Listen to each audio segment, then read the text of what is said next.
discussing today the uses of information in marketing and providing a framework for ethical decision making and making sure that the information that we gather and use from a both consumer and business point of view is done ethically and is not going to have repercussions and ramifications later for the wrong use of it.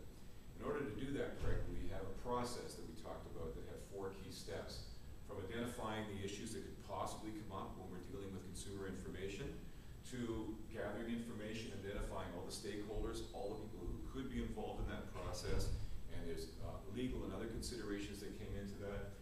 We talked about brainstorming and evaluating alternatives and how the information could be used, all the possible alternatives that could happen with the use of that information, right down to choosing a course of action to make sure that, again, the information is used correctly, and we've, with all considerations made, we're on the right track, and the downsides are minimized.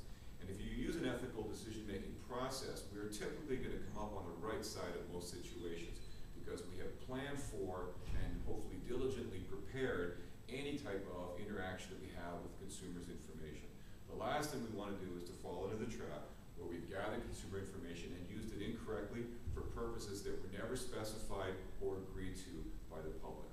So in order to give us a sense for our understanding of this, I want you to go to Top Hat, and I've got a question for you I'd like to ask about this process. So the question is, which step in the ethical decision-making framework involves collecting legal information? We talked very specifically about that. First step, was it the identifying issue stage? Was it the gather information and identify stakeholder phase? Was it in the brainstorming alternatives phase, or the choosing a course of action phase, which is the 4th step, or was it built into the last option, which is all the above? Go ahead, answer.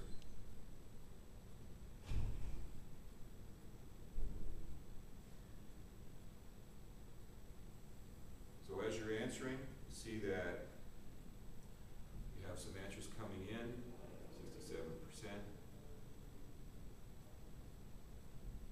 Over to the chart, see how people are doing in a moment. Let's make sure we've got everybody in. If you're on your smartphone, by the way, you texted in. The code is 0050.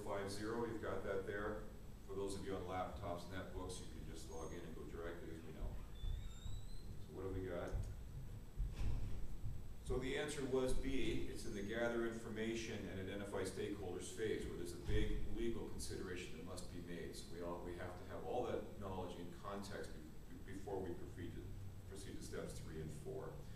So for 67% of you, well done. The other 33%, I guess we're going to have to work a little harder for the balance of the class.